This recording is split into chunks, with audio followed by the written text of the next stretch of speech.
Suatu saat Sa'id bin Hisham ini berkunjung ke rumah Sayyidah Aisyah radhiyallahu anha. Akhirnya Sa'ad bin Hisham ini bertanya an akhlaqi Rasulillah sallallahu alaihi wasallam, bertanya tentang bagaimana sih akhlaknya Rasulullah sallallahu alaihi wasallam. Faqalat amat taqra'ul Qur'an, apakah kamu tidak pernah membaca Al-Quran? Sampai menanyakan bagaimana akhlaknya Rasulullah. Sayyidah Aisyah ditanya bagaimana akhlaknya Rasulullah wahai Sayyidah Aisyah. Sayyidah Aisyah menjawab, apa kamu tidak pernah membaca Al-Quran? Jawab, qultu bala. Sa'id bin Hisham jawab, saya selalu membaca Al-Quran wahai Sayyidah Aisyah. Qalat kana khuluqu Rasulillah sallallahu alaihi wasallam Al-Quran. Sayyidah Aisyah menjawab, wahai Sa'id bin Hisham, akhlaknya Rasulullah adalah Al-Quran itu. Iki nek wong awam iku wong sampeyan dijawab Sayyidah Aisyah kan bingung, wong kowe ora tau maca Al-Quran. Terus yo ora ngerti isine Al-Quran, dijawab kana khuluquhul Quran. Akhlaknya Rasulullah itu ya Al-Quran. Mari tak bantu sithik-sithik. Tak rangkumno ayat-ayat tentang akhlaknya Rasulullah. Ben sampean niku iso odong. Akhlaknya Kanjeng Nabi niku yo Al-Quran. Lah yo piye? Lah yo mbok. Wong aku yo ora dong kok akhlaknya Quran wae. Kita tabarruk malam ini kita memasuki bulan Maulid. Bahas tentang Rasulullah itu sesuatu yang lazah. Bahas tentang Rasulullah sesuatu yang nikmat. Jadi ada 4 keistimewaan yang diberikan Allah kepada Rasulullah dibanding nabi-nabi yang lain. Cuma tak critakno siji tok. Sing telu engko diiman-iman. Soalnya sing telu iku umpama tak critakno belum tentu paham. Nek sing siji mesti paham. Dengan para nabi yang lain, Allah itu kalau manggil langsung nama. Kalau manggil Rasul itu langsung nama.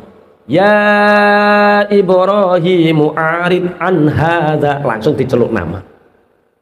Ya Nuhu qad jataltana fa aktsarta jidalana fatina bima ta'iduna.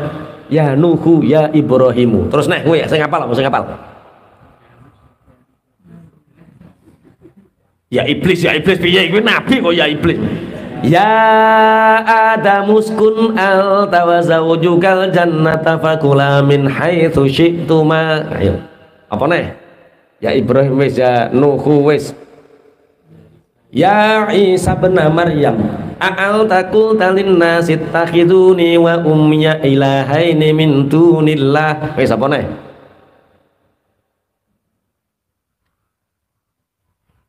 Lah wis angel. Wong dikongkon maca golek iya cek bingung apa nih kon angen-angen ya wis. Tapi ketika Rasulullah Allah manggilnya enggak ya Muhammad, bukan, tidak ya Muhammad, tapi ya ayyuhar rasulu balligh ma unzila ilaika mir rabbik. Ya ayyuhar rasulu balligh, wahai Rasul. Nganggo al takrif pisan menunjukkan bahwa itu adalah Rasulullah Muhammad sallallahu alaihi wasallam. Gitu. Memang kadose ngoten. Ana guru kok nyeluk santrine nganggo jenenge, iku biasa. Biasa. Tapi nek Kang mriki Kang, kula diceritani Mbah Yai Muslih Abdul Karim Tanggir niku nek sedaya kalih santrine niku basa. Sedaya kalih lare elit Kang basa sedaya, kalih guru-guru basa sedaya. Dadi umpama dibasani kalih Mbah Yai Muslih Abdul Karim niku pun biasa, soalnya saking akhlak tawadhu Mbah Yai Muslih Abdul Karim. Tapi enten tiyang setunggal sing boten dibasani kali Mbah Yai Muslih. Mbah duka saking disenengene, mbah duka saking ndrodoke. Sing jelas Mbah Yai Muslih nek kalih tiyang niki yo guyu wae. Mbah Yai Masruh Mbah Ngilan niku cerita kula. Satu-satunya santri sing Mbah Yai Muslih ora basa niku kula iki. Oh ya, oh berarti istimewa. Ana kiyaine kabeh dibasani dheke kok ora basa, berarti istimewa. Rasulullah Muhammad sallallahu alaihi wasallam sangat istimewa sampai Allah memanggilnya tidak pernah memanggil nama secara langsung. On. Terus bagaimana adabnya Rasulullah Shallallahu Alaihi Wasallam? Ya baca Al-Quran. Bagaimana Allah memberi petunjuk kepada Rasulullah Muhammad dan Rasulullah mempraktekkan secara haliah sehingga kita bisa meniru. Satu contoh, akhlaknya Rasulullah, khudil afwa wa'mur bil urfi wa'arid anil jahilin. Saayat iki lakonane, masya Allah. Khudil afwa, ambillah cara memaafkan. Meminta maaf itu berat. Abot enggak? Kita minta maaf sama orang karena kita melakukan kesalahan, berat enggak? Meminta maaf itu berat, tapi lebih berat memaafkan. Loh, meminta maaf rak rumangsa awake salah. Lah nek memaafkan kowe bener kok. Memaafkan itu lebih berat daripada meminta maaf. Jadi derajat memaafkan itu di atasnya meminta maaf. Kalau meminta maaf kita tahu kita salah, tapi kalau memaafkan orang lain salah dan kita menerima kesalahan, makanya orang-orang yang punya rasa al-afu, memaafkan, dia akan jauh dari penyakit hati, dia akan jauh dari kegundahan, dia akan jauh dari kerupekan, kesumpekan, hatinya akan bening, pikirannya akan jernih, perilakunya akan baik. Karena apa? Dia nggak pernah punya rasa dendam, nggak punya rasa iri karena kesalahan orang lain dimaafkan. Iki akhlaknya Rasulullah. Wes sitok iki wes iso nglakoni to, lho kok wes keder ngene modele. Lah yo lagi sitok tok wes abot lho. Aduh-aduh kok lamongan ngaji diulang sih abot.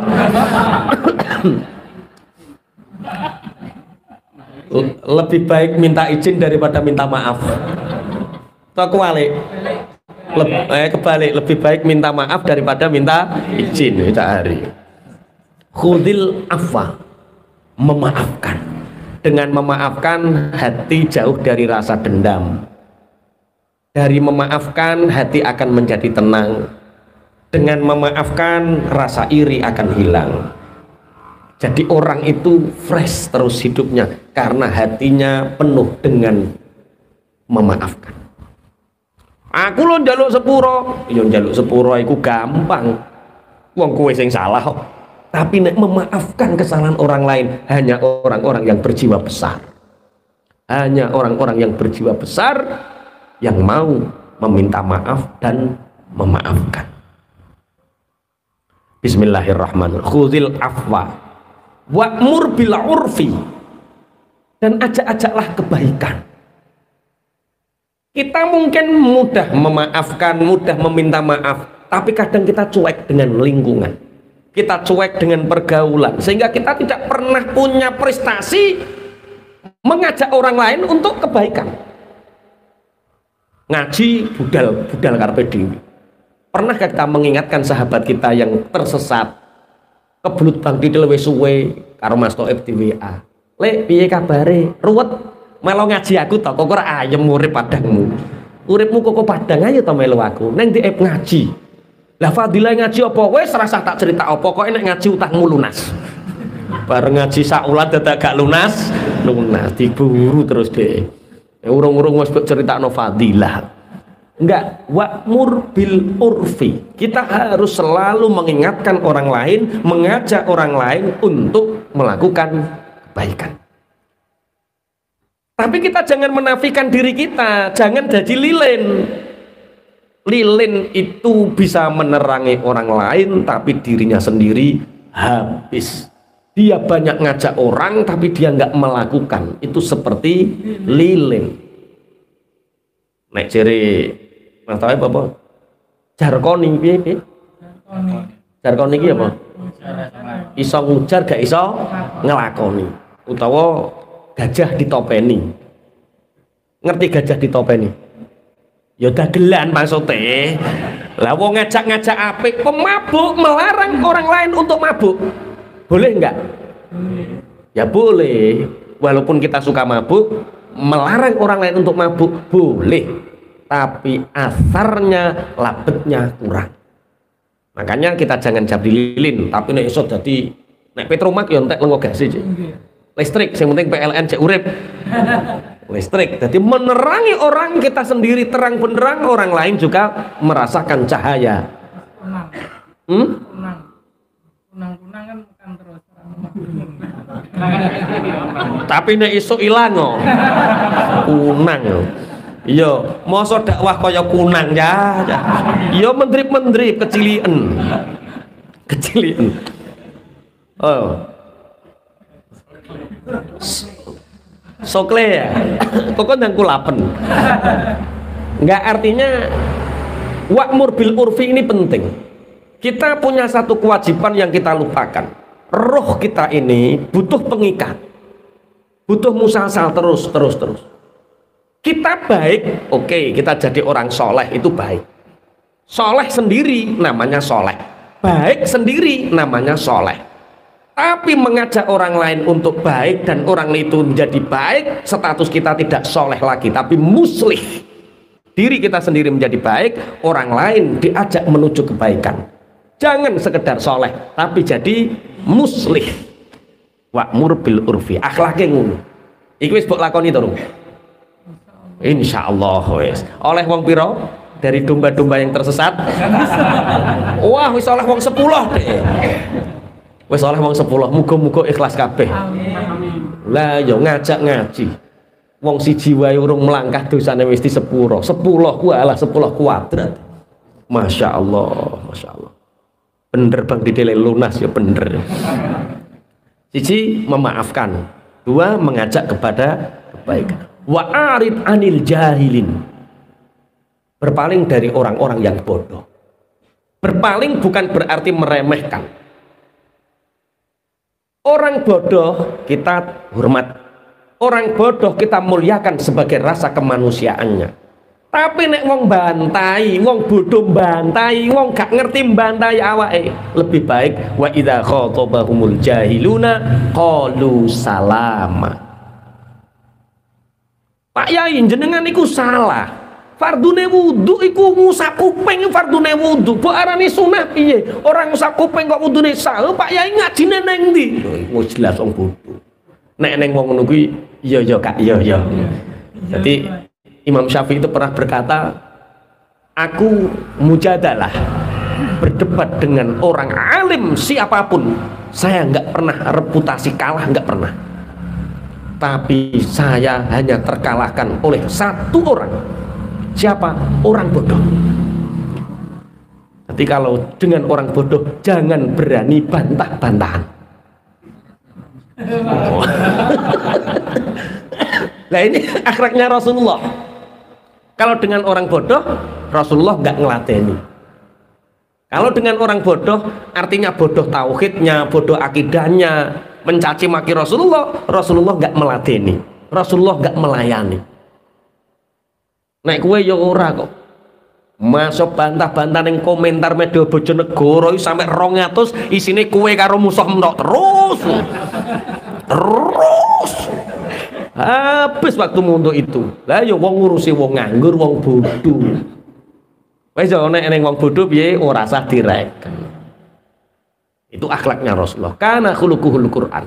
Rasulullah itu akhlaknya Al-Qur'an. Lah gue dijelasno ngono gak paham, tapi nek diwaca ayatnya rak paham. Oh, Rasulullah itu memaafkan.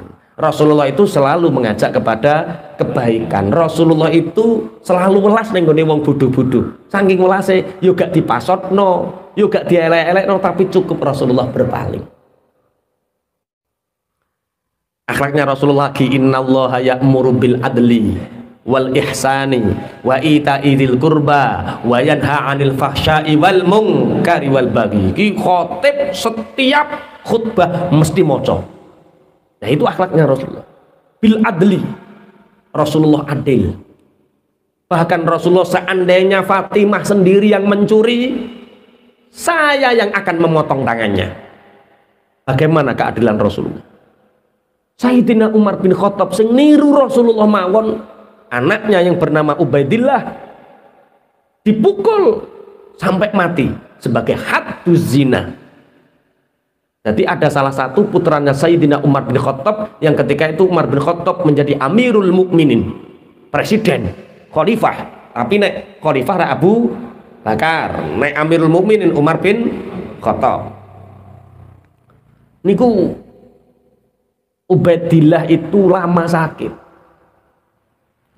Saking lamanya sakit sembuh, saking senengnya sembuh jalan-jalan.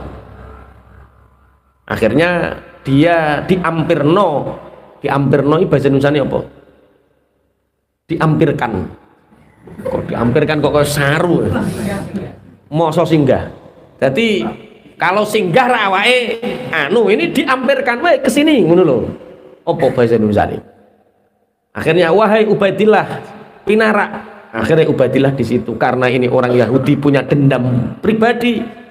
Ubaidillah ini minumannya dicampur dengan racikan khamr sing ora krasa ning ilat tapi dahsyat mandi. Akhirnya bareng ngombe mabuk keluar dari rumah orang Yahudi ini lewat beberapa perkebunan orang Yahudi. Di situ ada seorang wanita yang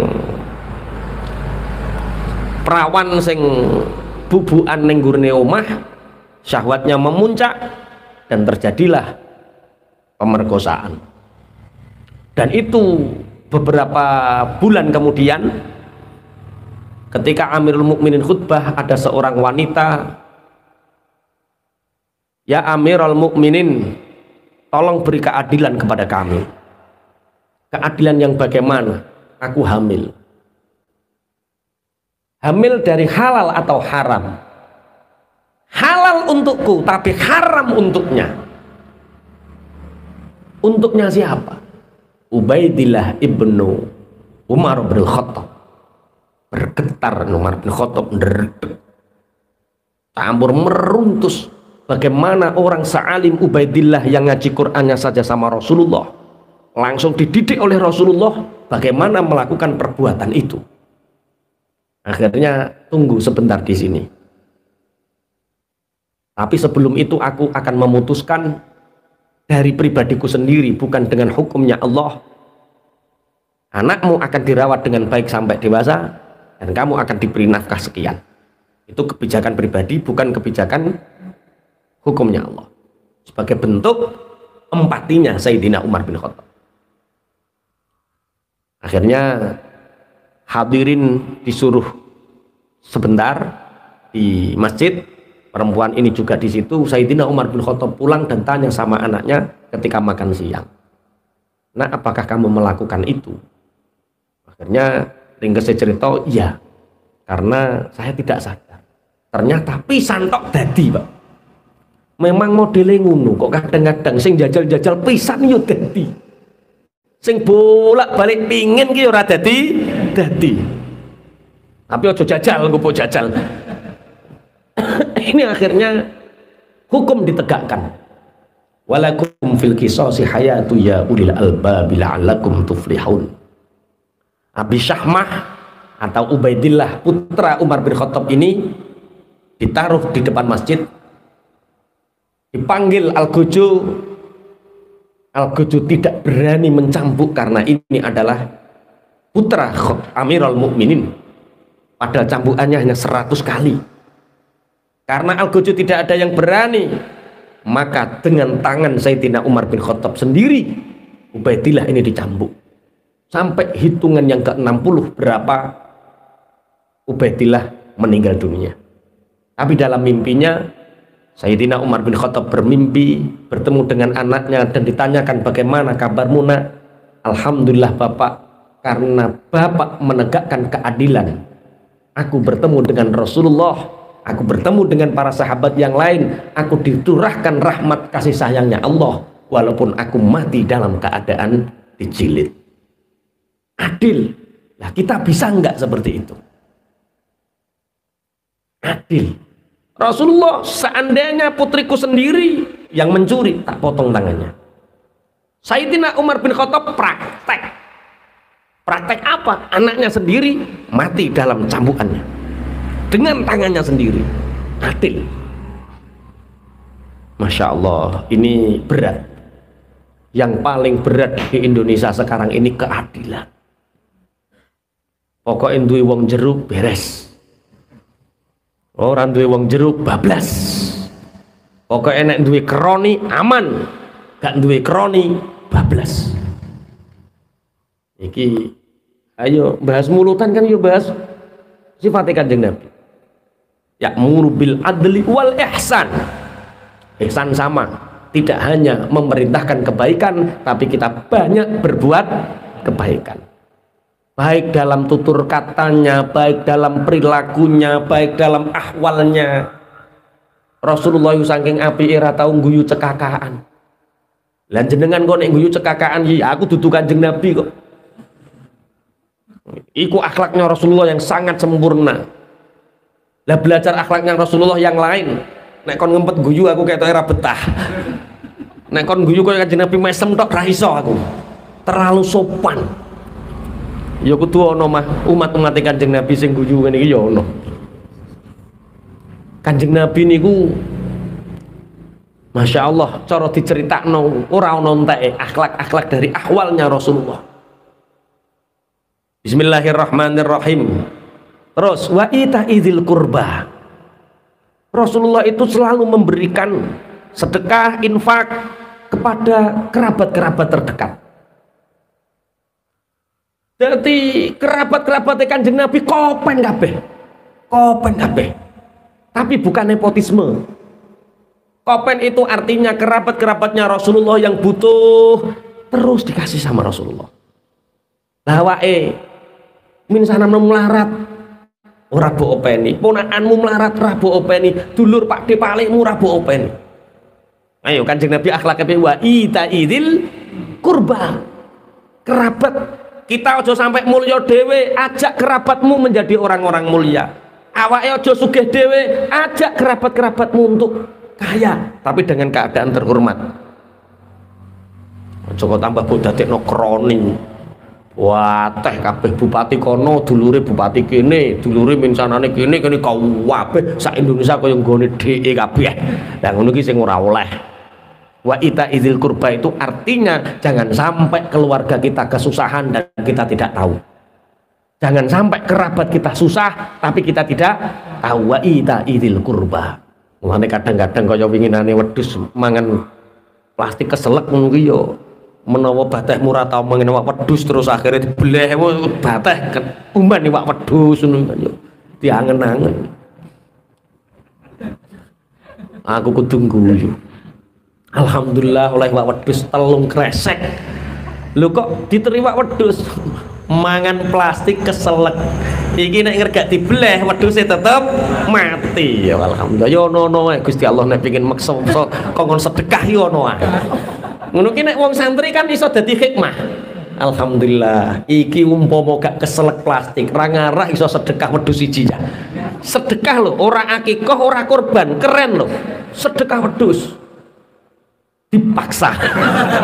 Perkara keselek plastik. Ini hati-hati wedhus mulu ya. Nek keselek plastik. Wa yanha 'anil fahsya'i wal munkari wal baghi. Masya Allah, ini akhlak yang sangat berat. Mencegah fahsya, mungkar, baghi. Iki pondok ning kono ana wong joget lho ora wani ngloroi. Ada kemungkaran di depan kita nggak bisa. Ije eneng sok ngene, terlalu banyak yang kita pikirkan. Nek Kanjeng Nabi kan ummi, itu salah ya salah. Gak peduli dampak sosial setelah itu. Kanjeng Nabi ummi ora mikir dampak sosial, sing mikir dampak sosial aku kowe. Iki nek aku ngloroi dianggap bento ngene-ngene wah akeh. Terus kehilangan konstituen, wah repot. Berat. Lah ya khuluquhul Quran. Terus Kanjeng Nabi niku akhlake wasbir ala ma asaba. Sabar terhadap ujian yang terjadi. Diganjar kebelet utang, sabar. Penggawean angel, sabar. Ngaji gak paham-paham, sabar. Bar nandur mbako wis apik udan duwres, sabar. Lombok wayah panen regane mudhun, sabar. Wayah paceklik lombok ejek cilik regane larang, sabar. Gusti Allah nek enggak harapan kan ngono terus. cek cilik lomboke, wah larang di rumah api buah panen, mudun sabar. Masya Allah, wasbir ala ma asobak, apapun yang terjadi terhadap kita sabar. Ngelamar cah wedok ditolak sabar, wong tuane gak seneng sabar, duwe mara tuwa mbok iwangi penggawe ora diketokno sabar. Iku akhlak. Bismillahirrahmanirrahim. Apa ya ternyata ya, walamang sabara wa ghafara inna dzalika lamin azmil umur. Ketika Rasulullah disakiti orang lain, satu sabar dan langsung memaafkan tanpa dia minta maaf. Misalnya Cak Hari karo Pak Woti repoti cara ngene api dagang terus dijerum bahasa Indonesia ini apa? Jadi misalkan Cak Hari mau beli sepeda motor di rumah Cak Topik, nah orang dua ini sudah mau sepakat, Pak Wo datang, iya Pik apa tuku mau beli sepeda motornya Cak Hari, iya alah wi karburatore palsu wes ini diganti atom, alah keblondrok libuk terus nonyor uripmu misalnya. Terus akhirnya Cak Topik ketemu Cak Hari, sepurane Cak Hari enggak sido. Lah Pak Wo, Cak Hari tahu kelakuannya Pak Wo itu. Oh ternyata dijerum Pak Wo. Tapi karena dia orang bertauhid, rezeki, mati, dunyo, akhirat, kabeh wis ditakdirno Allah. Pancen tek Pak Wo ngridu tek ora. Nek iki jatah ora tak tuku, mesti orang arah tak tuku. Kalau Allah memang sudah mencatat di Lauh Mahfud bahwa sepeda motor gak jadi tak beli, walaupun dengan apapun adanya Pak Wo dan tidak, itu tidak bermasalah. Akhirnya Cak Hari ketemu Pak Wo, alhamdulillah, terima kasih Pak Wo yo. Itu jenenge walaman sobaro. Lu tenang toh Cak Hari? Wae botan. Itu jenenge walaman sobaro wa ghafaro. Sabar ketika disakiti, memaafkan walaupun dia tidak meminta maaf.